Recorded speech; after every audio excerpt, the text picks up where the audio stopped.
सो hi guys, welcome back. तो जो आज हमारे शो पे फ़ोन बनाने के लिए आया वो रेडमी का फ़ोन है, रेडमी नोट 8 मॉडल है। इसका डिस्प्ले ख़राब हो चुका है, तो कैसे हम बड़े आसानी से इसका डिस्प्ले चेंज करेंगे ये इस वीडियो में हम देखने वाले हैं। तो सबसे पहले हमको इसके पीछे का ढक्कन रिमूव करना है। उसको रिमूव करने के लिए ऐसा एक स्क्रीन गार्ड का जो टुकड़ा आता है उससे भी रिमूव कर सकते हैं, वरना ब्लोवर थोड़ा हीट करके भी रिमूव कर सकते हैं। सबसे मेन ध्यान देने वाली बात यह है कि जब पीछे का ढक्कन निकालेंगे तो ज़्यादा फोर्स नहीं लगाना है, क्योंकि पीछे का जो ढक्कन आता है वो शीशे का आता है। तो थोड़ा आराम से निकालने की ट्राई करना है। और आसानी से निकलने के लिए 530 नाम का एक लिक्विड आता है, उससे भी करेंगे तो और आसानी से निकल जाता है। हम धीरे धीरे करके इसका पीछे का ढक्कन रिमूव करने की ट्राई करते हैं। तो जैसे कि आप देख सकें तकरीबन हमारा पीछे का ढक्कन रिमूव हो चुका है।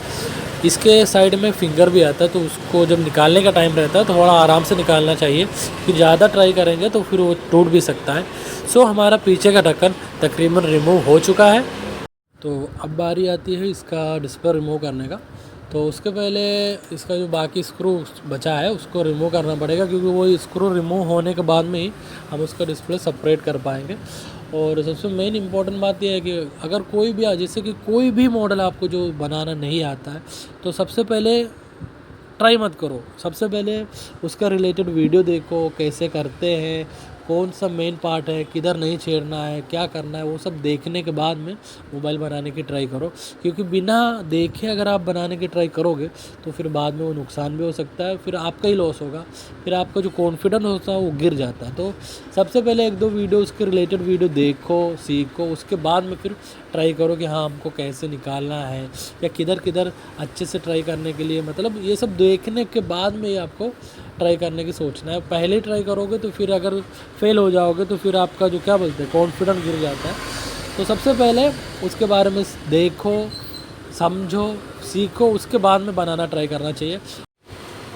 ठीक है, तो फिर स्टार्ट करते हैं। तो अभी इसका सिमटन निकालना है। सिमटन निकालने के बाद में बाकी का डिस्प्ले जो भी है सब निकाल के देखते हैं। बड़ा आसानी से अपन चेंज कर सकते हैं, ज़्यादा टेंशन लेने की ज़रूरत नहीं है। बस यही ध्यान रखना है कि कौन सा पार्ट्स किधर आता है। ये इधर का टूट जाता है तो फिर क्या करना पड़ेगा, उधर से ध्यान से निकालेंगे तो कुछ टूटेगा भी नहीं, और फिर बिना टेंशन के रिप्लेस भी कर सकते हैं, कोई ज़्यादा मुश्किल वाली बात नहीं है। तो अब हम पीछे का ढक्कन निकालने की ट्राई करेंगे, जबकि इसका ढक्कन निकालने की ज़रूरत नहीं। ढक्कन तो अपने पहले निकाल लिया है। जो मदरबोर्ड में आता है वो ऊपर का जो शीशा उशा लगा रहता है, क्या बोलते हैं उसको, मदरबोर्ड के पास वाला जो रहता है ना, उसको निकालेंगे। तकरीबन हमें ट्यूज़र से भी निकाल सकते हैं, नहीं तो हाथ से भी निकाल सकते हैं, कोई ज़्यादा मुश्किल वाली बात नहीं है। तो ये भी सेपरेट हो चुका है। अब हम इसका बोर्ड के अंदर से, बोर्ड देख सकते हैं एकदम बोर्ड फ्रेश है, कोई ज़्यादा छेड़खानी किया हुआ नहीं है, सिर्फ डिस्प्ले का ही प्रॉब्लम है। तो अभी कनेक्टर निकाल दिया, बैटरी कनेक्टर। सबसे पहले तो बैटरी कनेक्टर निकालना पड़ता है। अभी इसके नीचे भी जो स्ट्रिप आता है ना उसको भी निकालना पड़ेगा, तब भी पूरा निकल पाएगा, क्योंकि वहाँ पूरा जाम होगा ना।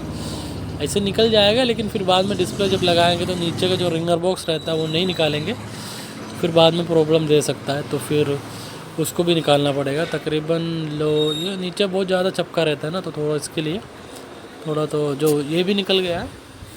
अब हम इसका डिस्प्ले निकाल के देखते हैं कि कितना पुराना डिस्प्ले बदला भी है कि नहीं, कि पहली बार बदल रहा है। जो अभी अब डिस्प्ले निकालेंगे तो पता चल ही जाएगा। तकरीबन पीछे थोड़ा, हाँ, ट्यूज़र से भी धकेलेंगे तो भी निकल जाएगा, क्योंकि डिस्प्ले तो ऑलरेडी ख़राब है, तो कैसे भी अपन निकाल सकते हैं। तो ट्राई करके देखते हैं निकलता है कि नहीं। ठीक है, अब निकालते हैं। मैंने एक किनारे में थोड़ा सा लगा के रखा था, अब इससे आसानी से निकल जाएगा, क्योंकि एक कॉर्नर मिल जाता है ना तो फिर निकालना थोड़ा आसान रहता है, ज़्यादा मुश्किल की बात नहीं है। अपना जी हाँ, डिस्प्ले हमारा पूरा सेपरेट हो चुका है। ये डिस्प्ले ये डिस्प्ले बदला हुआ है, ओरिजिनल डिस्प्ले नहीं है, क्योंकि पीछे जो लिखा है ना उसी से समझ में आ जाता है कि डिस्प्ले चेंज किया हुआ है। तकरीबन 4 महीना हो गया शायद इसको चेंज किए। ये टूट गया, इसके वजह से ख़राब हुआ, वरना फिर ख़राब भी नहीं होता। तो अब हमने डिस्प्ले भी निकाल लिया है। अब सबसे मेन जो बात आता है ना इसको क्लीन करने की, क्योंकि जो फ्रेम रहता है ना उसको अच्छे से क्लीन करना पड़ता है, क्योंकि जब क्लीन रहेगा तभी डिस्प्ले अच्छे से बैठेगा।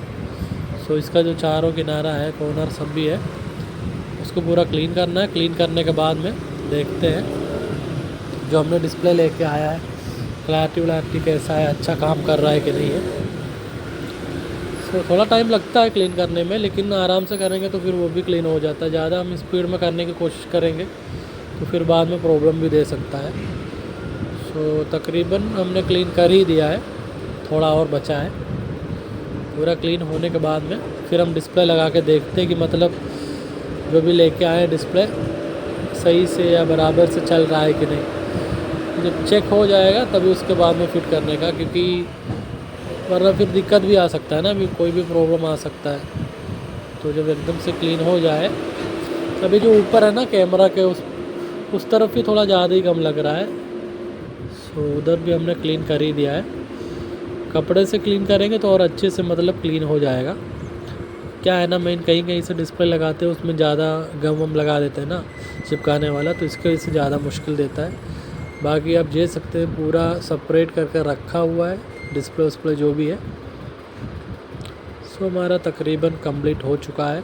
अब बारी है जो हमने मार्केट से डिस्प्ले लेके आया है उसको लगा के चेक करने की। क्योंकि कई बार क्या होता है, कुछ लोग कस्टमर सामने बैठा रहता है तो फिर बिना चेक किए ऐसे ही लगा के दे देते हैं। फिर जब हम देते हैं तो अच्छा खासा चल रहा होता है, फिर अगले दिन पता चलता है कि ऑटोमेटिक का प्रॉब्लम है या कुछ और प्रॉब्लम है। सो कभी भी जल्दबाजी करने का नहीं, थोड़ा देखने के बाद में ही डिस्प्ले कस्टमर को देने का। सो अभी हम अंदर आ गए क्योंकि कोई कस्टमर आ गया था, तो उसके लिए अब डिस्प्ले हम इधर ही पूरा फिट करेंगे। तो जी हाँ, जैसे कि आप देख सकते हैं डिस्प्ले बहुत अच्छे से चल रहा है, सब वर्किंग कंडीशन है, पूरा अच्छे से काम कर रहा है, कोई भी ऑटोमेटिक का भी प्रॉब्लम नहीं है। सो अब हम डायरेक्ट जाके फिट कर देते हैं, क्योंकि अब कोई और ज़्यादा जानकारी मतलब और ज़्यादा चेक करने की ज़रूरत नहीं है। पूरा एकदम से बराबर से क्लीन है, सब अच्छे से रखा हुआ है। अब बस डिस्प्ले के चारों कॉर्नर में थोड़ा थोड़ा गम लगा के इसमें फिट कर देना है। फिट करने के बाद में थोड़ा रबड़ वबड़ बांध के रख देंगे। तो कोई भी काम है मुश्किल नहीं होता, बस थोड़ा ट्राई करना रहता है। अभी भी मेरे को याद है जब मैंने पहले ट्राई किया था तो मेरे के लिए ये डिस्प्ले उस्प्ले लगाना जो भी था बहुत मुश्किल था। तकरीबन 6-7 साल हो गए, लेकिन अब मेरे लिए बहुत आसान है। तो जितना हम ज़्यादा ट्राई करेंगे, जितना ज़्यादा मोबाइल हम बनाएंगे, उस हिसाब से अपना काम बेहतर होता जाएगा। तो इसलिए ट्राई करना कभी नहीं छोड़े, जितना काम मिले जो भी मिले अच्छे से काम करके फिनिश करने की सोचें। ज़्यादा जल्दबाजी नहीं करो, क्योंकि ज़्यादा जल्दबाजी करेंगे तो और भी प्रॉब्लम आ सकता है। कभी डिस्प्ले में लाइनिंग आ जाता है या फिर ऑटोमेटिक का प्रॉब्लम आ जाता है। तो कोई भी काम रहे थोड़ा आराम से करो, भले थोड़ा टाइम ज़्यादा लग जाए। कस्टमर से पहले ही बोल दिया करो कि थोड़ा टाइम लगेगा, इतना टाइम लगेगा जो भी है, तो उस हिसाब से कस्टमर थोड़ा रुका रहेगा जो भी है। लेकिन काम जो अपना रहेगा वो अच्छा रहेगा, क्योंकि एक बार ख़राब हो जाए फिर उसके बाद में दिक्कत दे देता है ना फिर। सो हमारा पूरा एकदम से काम ख़त्म हो गया, कुछ बचा नहीं है, बस स्क्रू लगाना बाकी है। स्क्रू लगाने के बाद में कस्टमर ने बोला था थोड़ा ऊपर ग्लास भी लगा देना।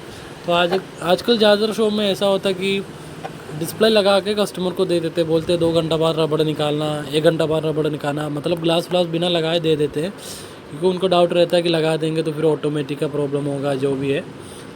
अगर आपका डिस्प्ले फिटिंग बराबर है, आपने अच्छे से चेक किया है, तो फिर वो ऑटोमेटिक का प्रॉब्लम नहीं आएगा। आप टेम्पर ग्लास लगा सकते हैं, कोई दिक्कत नहीं। तो मेरे शॉप पे जो भी फ़ोन आता है मैं उसी टाइम पे टेम्पर ग्लास लगा के कस्टमर को दे देता हूँ, क्योंकि ज़्यादातर कस्टमर क्या है वो रबड़ लगा के 2 घंटा 3 घंटा रखे रहते हैं, फिर कहीं चले जाते हैं, फिर आते हैं पता चलता है रबड़ लगाते लगाते ख़राब हो गया या फिर गिर गया टूट गया। तो वही जो भी है, मैं रबड़ वबड़ लगाने से पहले स्क्रीन ग्लास लगा देता हूँ कि थोड़ा सेफ्टी रहे, बाई चांस फ़ोन गिर भी जाए तो ज़्यादा डैमेज ना दे। तो ऐसा चाहे तो आप भी मतलब कर सकते हैं, कोई दिक्कत नहीं है। नहीं लगाओगे तब वो कोई दिक्कत नहीं है, लेकिन लगा के देंगे तो थोड़ा अच्छा रहता है, कस्टमर भी थोड़ा खुश हो जाता है ना कि भाई हाँ टेम्पर ग्लास भी लगा के दिया है, और दिखने में थोड़ा अच्छा क्लैरिटी भी रहता है ना, अच्छे से दिखता भी है। सो जो हमारा काम है तकरीबन ख़त्म हो चुका है। क्या है ना, कस्टमर आ गया था बाहर, तो इसकी वजह से मैंने अंदर से थोड़ा वीडियो बनाया है। जैसे कि आप देख सकते हो टेम्पर ग्लास भी बहुत अच्छे से लग गया है, कोई ज़्यादा दिक्कत नहीं है। थोड़ा सा वहाँ कुछ कचरा फंस गया था, तो जी हाँ, तो हमारा टेम्पर ग्लास भी लगाना एकदम सफल हो चुका है, सब बढ़िया से हो चुका है। तो इस तरह से आप Redmi Note 8 का डिस्प्ले चेंज कर सकते हैं। जानता हूँ मैंने जो भी मतलब डबिंग वबिंग थोड़ा साफ़ नहीं आया है, लेकिन धीरे धीरे करके इस वॉइस का कुछ तो जुगाड़ करना पड़ेगा कि कस्टमर को अच्छे से समझ आए। बस आप सपोर्ट कीजिए, इसी तरह लाइक कीजिए, शेयर कीजिए, धीरे धीरे करके और भी इम्प्रूव करने की कोशिश कर सकता हूँ। काम तो आता है, बस एडिटिंग के बारे में थोड़ा ध्यान देना है। सो जो हमारा फ़ोन है पूरा एकदम क्लियर हो चुका है। अब देखते हैं टच वच बराबर काम कर रहा है कि नहीं। जी हाँ, तो सब पूरा एकदम से बराबर काम कर रहा है, अच्छे से भी हो गया है। अब बस कस्टमर के आने की देर है। ओके, थैंक यू और सपोर्ट कीजिए। Thank you very much.